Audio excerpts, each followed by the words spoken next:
Hi friends, welcome to English Mithra. കഴിഞ്ഞ ക്ലാസ്സിൽ നമ്മൾ പഠിച്ചത് സിമ്പിൾ ഫ്യൂച്ചർ ടെൻസ് ആണ്. സിമ്പിൾ ഫ്യൂച്ചർ ടെൻസ് എവിടെയൊക്കെ നമ്മൾ യൂസ് ചെയ്യും, ഏതൊക്കെ സന്ദർഭത്തിലാണ് യൂസ് ചെയ്യേണ്ടത്, എങ്ങനെയാണ് സെന്റൻസ് ഫോം ചെയ്യേണ്ടത് എന്നെല്ലാം പഠിച്ചു. അപ്പോൾ ഏത് സന്ദർഭത്തിലാണ് നമ്മൾ സിമ്പിൾ ഫ്യൂച്ചർ ടെൻസ് യൂസ് ചെയ്യേണ്ടത്? ഭാവിയിൽ ഒരു കാര്യം നടക്കും, നാളെയോ മറ്റന്നാളെയോ അല്ലെങ്കിൽ ഒരു വർഷം കഴിഞ്ഞിട്ടോ അല്ലെങ്കിൽ എപ്പോഴെങ്കിലും ഒരു പ്രവൃത്തി നടക്കും എന്ന് പറയാൻ വേണ്ടിയാണ് നമ്മൾ സിമ്പിൾ ഫ്യൂച്ചർ ടെൻസ് യൂസ് ചെയ്യുന്നത്. അപ്പോൾ സിമ്പിൾ ഫ്യൂച്ചർ ടെൻസിൻ്റെ ഫോമാറ്റ് എന്തായിരുന്നു? സെൻറ്റൻസ് എങ്ങനെയാണ് ഫോം ചെയ്യേണ്ടത്? എല്ലാ സെൻറ്റൻസിനെ പോലെ തന്നെ എല്ലാ സെൻറ്റൻസും അല്ല, മിക്ക സെൻറ്റൻസിലെ പോലെ തന്നെ നമ്മൾ ആദ്യം സബ്ജക്റ്റ് എഴുതണം, അതിനുശേഷം നമ്മൾ വേർബ് എഴുതണം. വേർബ് എഴുതുന്നതിന് മുന്നേ നമ്മൾ എന്താ ചെയ്യേണ്ടത്?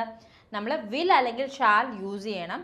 അതിനുശേഷം നമ്മൾ വേർബ് എഴുതണം, അതിനുശേഷം ഒബ്ജക്റ്റ് എഴുതണം, അല്ലെങ്കിൽ അതിനുശേഷം സമയം മെൻഷൻ ചെയ്യുന്നുണ്ടെങ്കിൽ നമ്മൾ ടൈമും കൂടി എഴുതണം. ഇനി ആ ഒരു ഫോമാറ്റ് വെച്ചിട്ട് നമുക്ക് ഈ സെൻറ്റൻസ് ഒന്ന് ട്രാൻസ്ലേറ്റ് ചെയ്ത് നോക്കിയാലോ. ഞാൻ നാളെ രാവിലെ എത്തും. ഇതെങ്ങനെ ഇംഗ്ലീഷിൽ പറയും? ഞാൻ നാളെ രാവിലെ എത്തും. അപ്പോൾ ഇത് കേൾക്കുമ്പോഴേ നമുക്കറിയാം ഇനി നടക്കാൻ പോകുന്ന ഒരു കാര്യത്തിനെ കുറിച്ചാണ് പറയുന്നത്, നടന്നിട്ടില്ല.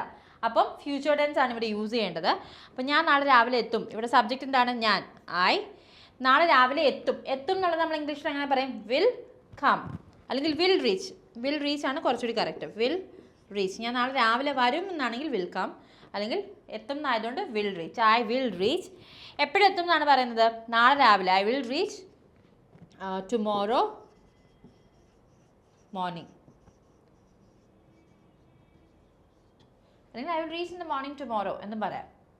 ഓക്കെ, അപ്പോൾ ഇങ്ങനെയാണ് നമ്മൾ ഇത് പറയുന്നത്. സിമ്പിളാണ്, നമ്മൾ നേരത്തെ പഠിച്ച കാര്യം തന്നെയാണ്. ഇനി ഇതേ കാര്യം നമുക്ക് ഇങ്ങനെ പറയണമെങ്കിലോ, ഞാൻ നാളെ രാവിലെ എത്തില്ല.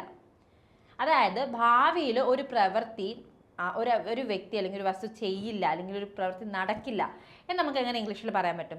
അപ്പോൾ അതിനാണ് നമ്മൾ സിമ്പിൾ ഫ്യൂച്ചർ ടെൻസിൻ്റെ നെഗറ്റീവ് ഫോം പഠിക്കുന്നത്. ഒരു കാര്യം നടക്കുമെന്ന് മാത്രം നമ്മൾ പറഞ്ഞാൽ മതിയോ? നടക്കില്ല എന്നും കൂടി പറയണ്ടേ? അതിന് വേണ്ടിയിട്ടാണ് നമ്മളിത് പഠിക്കുന്നത്. അപ്പോൾ ഞാൻ നാളെ രാവിലെ എത്തില്ല എന്നുള്ളത് എങ്ങനെ നമ്മൾ ഇംഗ്ലീഷിൽ പറയും? ആദ്യം നമ്മൾ സബ്ജക്റ്റ് എഴുതണം, ഐ. ഇനി എത്തും എന്നാണെങ്കിൽ വിൽ റീച്ച്. എത്തില്ല എന്നാണെങ്കിൽ വിൽ നോട്ട് റീച്ച് അല്ലെങ്കിൽ വോണ്ട് റീച്ച്. ഞാൻ നാളെ രാവിലെ എത്തില്ല. ഐ വിൽ നോട്ട് റീച്ച് അല്ലെങ്കിൽ വോണ്ട് റീച്ച് ടുമോറോ മോർണിംഗ്, അല്ലെങ്കിൽ in the morning tomorrow. Okay, I will not അല്ലെങ്കിൽ ഐ വോണ്ട്. ഞാൻ ഒരു കാര്യം നടക്കില്ല എന്ന് പറയണമെങ്കിൽ, ഒരു കാര്യം നടക്കില്ല എന്ന് പറയണമെങ്കിൽ വിൽ നോട്ട് അല്ലെങ്കിൽ വോണ്ട് ആണ് നമ്മൾ യൂസ് ചെയ്യുന്നത്. ഇനി നമ്മൾ നേരത്തെ കഴിഞ്ഞ ക്ലാസ്സിൽ പഠിച്ചിട്ടുണ്ടായിരുന്നു, ഷാൽ എന്ന് പറയുന്നൊരു ഓക്സിലറി വേർബും കൂടി നമ്മൾ യൂസ് ചെയ്യും. അത് നമ്മൾ സബ്ജക്റ്റ് ഐ, വി അല്ലെങ്കിൽ യു ഒക്കെ ആകുമ്പോഴാണ് നമ്മൾ ഷാൽ യൂസ് ചെയ്യാറ്. അങ്ങനെ യൂസ് ചെയ്തില്ലെങ്കിലും കുഴപ്പമൊന്നുമില്ല, പക്ഷെ പൊതുവെ അങ്ങനെയാണ് യൂസ് ചെയ്യുന്നത്. ഷാൽ ഒരു ഓൾഡ് ഇംഗ്ലീഷ് യൂസേജ് ആയിട്ട് മാറിക്കൊണ്ടിരിക്കുകയാണ്. ഇനി ഷാൽ യൂസ് ചെയ്ത് പറയണം, ഷാൽ യൂസ് ചെയ്ത് എനിക്ക് പറയണം എന്നുണ്ടെങ്കിൽ നിങ്ങൾക്ക് വിൽ നോട്ട് എന്നുള്ളതിന് പകരം ഷാൽ നോട്ട് എന്ന് യൂസ് ചെയ്യാം. ഷാൽ നോട്ട് അല്ലെങ്കിൽ ഷാൻഡ്. ഷാൻഡ്. ഓക്കെ, ഒന്നുകിൽ ഷാൽ നോട്ട് അല്ലെങ്കിൽ ഷാൽ. വിൽ നോട്ട് അല്ലെങ്കിൽ വോണ്ട് യൂസ് ചെയ്യാം. ഷാലിൻ്റെ ഇത് യൂസ് ചെയ്യണം എന്നുള്ളവർക്ക് ഷാൽ നോട്ട് അല്ലെങ്കിൽ ഷാൻഡ് യൂസ് ചെയ്യാം. ഓക്കെ, ഇനി നമുക്ക് അടുത്ത സെൻറ്റൻസ് നോക്കാം. അവൾ അവിടെ പോകില്ല. അവൾ അവിടെ പോകില്ല എന്ന് പറയുമ്പോൾ ഭാവിയിൽ ഒരു പ്രവൃത്തി നടക്കില്ല എന്നാണ് നമ്മൾ പറയുന്നത്. അപ്പം നമ്മുടെ സബ്ജക്റ്റ് എന്താണ്? അവൾ അവിടെ പോകില്ല എന്ന് പറയുമ്പോൾ ആരെക്കുറിച്ചാണ് നമ്മൾ സംസാരിക്കുന്നത്? അവളെക്കുറിച്ചാണ്. അപ്പോൾ ഷീ ആണ് സബ്ജക്റ്റ്. ഇനി സബ്ജക്റ്റ് കഴിഞ്ഞാൽ പോകില്ല, അതാണ് നമ്മുടെ വേർബ്. പോകില്ല എന്ന് നമ്മൾ ഇംഗ്ലീഷിൽ എങ്ങനെയാണ് പറയുന്നത്? Will not go. Will not go. Okay, she will not go. അവിടെ, സ്ഥലം, അവിടെ, there. She will not go there. Okay, ഇനി അടുത്ത് ഞങ്ങൾ ഇന്ന് പഠിക്കില്ല. ഞങ്ങൾ ഇന്ന് പഠിക്കില്ല. അപ്പം ഇവിടെ ഇന്ന്, അതായത് ഇന്നെന്ന് പറയുമ്പം പ്രസന്റ് ടെൻസ് മാത്രമാണോ? ഇന്ന് വൈകുന്നേരം ഉണ്ട്, ഇന്നത്തെ ദിവസം കഴിയാൻ ഒത്തിരി സമയമുണ്ട് അല്ലേ? അപ്പം ഇന്നെന്ന് പറയുമ്പോൾ പ്രസന്റ് ടെൻസ് മാത്രമല്ല, ഫ്യൂച്ചറിലും നമുക്ക് ഇന്നെന്നുള്ളത് നമുക്ക് ഫ്യൂച്ചറിലും പറയാവുന്നതാണ്. അപ്പം ഇന്ന് ഞങ്ങൾ പഠിക്കില്ല എന്നെങ്ങനെ ഇംഗ്ലീഷിൽ പറയും? ഇത് ഫ്യൂച്ചറിൽ ഒരു കാര്യം ചെയ്യില്ല അല്ലെങ്കിൽ നടക്കില്ല എന്ന് പറയാണ്. അപ്പം നമുക്ക് ആദ്യം സബ്ജക്റ്റ് എഴുതാം, ഞങ്ങൾ. ഓക്കെ, ഞങ്ങൾ എന്നുള്ളത് വി. പഠിക്കില്ല, പഠിക്കുക, സ്റ്റഡി. ഓക്കെ, പഠിക്കും എന്നൊക്കെ പറയുമ്പോൾ study, will study. Will study. പഠിക്കില്ല എന്ന് പറയുമ്പോഴോ വിൽ നോട്ട് അല്ലെങ്കിൽ won't study. We won't study. സമയം എന്താണ് ഇവിടെ? ഇന്ന്, ടുഡേ.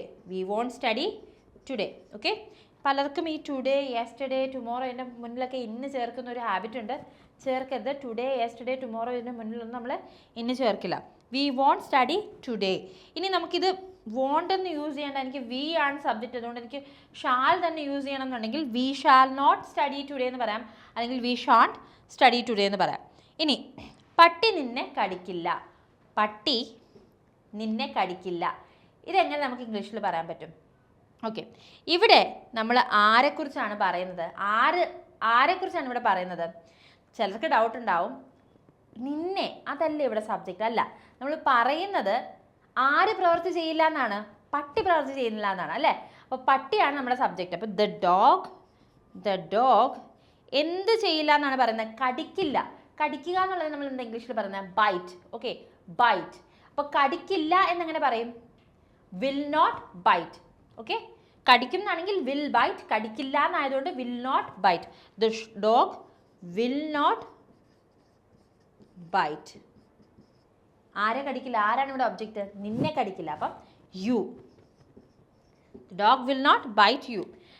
ഓക്കെ, അപ്പം പലർക്കും കൺഫ്യൂഷൻ ഇപ്പോഴും ഉണ്ടെന്ന് എനിക്കറിയാം. Shall use ചെയ്തുകൂടെയെന്ന്. ഷാല് നിങ്ങൾക്ക് വേണമെങ്കിൽ യൂസ് ചെയ്യാം, വിയുടെ കൂടെയും യുവിൻ്റെ കൂടെയും മൈൻ്റെ കൂടെയും യൂസ് ചെയ്യാം.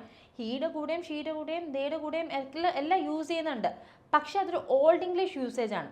ഓക്കെ, അപ്പം ഞാൻ സജസ്റ്റ് ചെയ്യുന്നത് വിൽ യൂസ് ചെയ്യാനാണ്.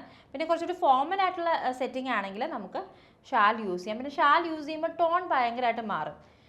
ഓക്കെ, അപ്പോൾ ആ ഒരു അതോറിറ്റിയുടെ ടോണാവും, ഒരു അതോറിറ്റി, ഒരു സുപ്പീരിയർ ടോണാവും ഷാൽ യൂസ് ചെയ്യുമ്പോൾ. വില്ല് യൂസ് ചെയ്യുമ്പോൾ കുറച്ചുകൂടി കാഷ്വലാണ്. അപ്പോൾ നിങ്ങൾക്ക് വേണമെങ്കിൽ ഷാൽ യൂസ് ചെയ്യാം, ഇല്ല വേണ്ടാന്നൊന്നും ഞാൻ പറയില്ല, ബട്ട് പ്രിഫർ ചെയ്യുന്നത് വില്ലാണ്. അപ്പോൾ ഇങ്ങനെയാണ് നമ്മൾ നെഗറ്റീവ് സെൻറ്റൻസസ് ഫോം ചെയ്യുന്നത്. പിന്നെ ഇന്ന് ഞാൻ പഠിപ്പിച്ച കാര്യങ്ങൾ നിങ്ങൾക്ക് എന്തെങ്കിലും സംശയങ്ങളുണ്ടെങ്കിൽ കോമൻറ്റ് സെക്ഷനിൽ നിങ്ങൾക്ക് ആ സംശയങ്ങൾ ചോദിക്കാം, ഞാൻ അത് ക്ലിയർ ചെയ്ത് തരുന്നതായിരിക്കും. അതുപോലെ തന്നെ നിങ്ങൾക്ക് ഇംഗ്ലീഷ് പഠിക്കാൻ വേണ്ടിയിട്ടാണ് നിങ്ങൾ ഈ വീഡിയോ കാണുന്നതെങ്കിൽ ഈ വീഡിയോ ഉറപ്പായിട്ട് നിങ്ങൾ ഇംഗ്ലീഷ് പഠിക്കാൻ സഹായിക്കും, ഉറപ്പായിട്ട് സഹായിക്കും. പക്ഷേ സംസാരിക്കാൻ പഠിക്കാൻ സഹായിക്കില്ല. അപ്പോൾ സംസാരിച്ച് പഠിക്കണമെങ്കിൽ നിങ്ങൾ സംസാരിച്ച് പ്രാക്ടീസ് ചെയ്ത് തന്നെ പഠിക്കണം. അങ്ങനത്തെ ഒരു കോഴ്സാണ് നമ്മൾ പ്രൊവൈഡ് ചെയ്യുന്നത്. കോഴ്സിന് ഡീറ്റെയിൽസ് അടങ്ങുന്ന ലിങ്ക് താഴെ കൊടുത്തിട്ടുണ്ട്. അതിൽ ക്ലിക്ക് ചെയ്ത് കോഴ്സിന് ഡീറ്റെയിൽസ് കളക്ട് ചെയ്യുക. നിങ്ങൾക്ക് ആപ്റ്റ് ആയിട്ടുള്ളൊരു കോഴ്സാണ്, നിങ്ങൾക്ക് പറ്റിയൊരു കോഴ്സാണെന്ന് തോന്നുകയാണെങ്കിൽ മാത്രം അഡ്മിഷൻ എടുക്കുക. അപ്പോൾ ഇനി നിങ്ങൾ ഈ ചാനൽ സബ്സ്ക്രൈബ് ചെയ്യാതെയാണ് ഈ കണ്ടുകൊണ്ടിരിക്കുന്നതെങ്കിൽ ഉറപ്പായിട്ടും ചാനൽ സബ്സ്ക്രൈബ് ചെയ്യുക. മറ്റൊരു ഇൻട്രസ്റ്റിംഗ് ഇൻഫോർമേറ്റീവ് വീഡിയോയിൽ കാണുന്നത് വരെ this is Revathi Krishnan signing off from English Mithra. Thank you and take care. Bye. English Mithra. Stop worrying, start learning.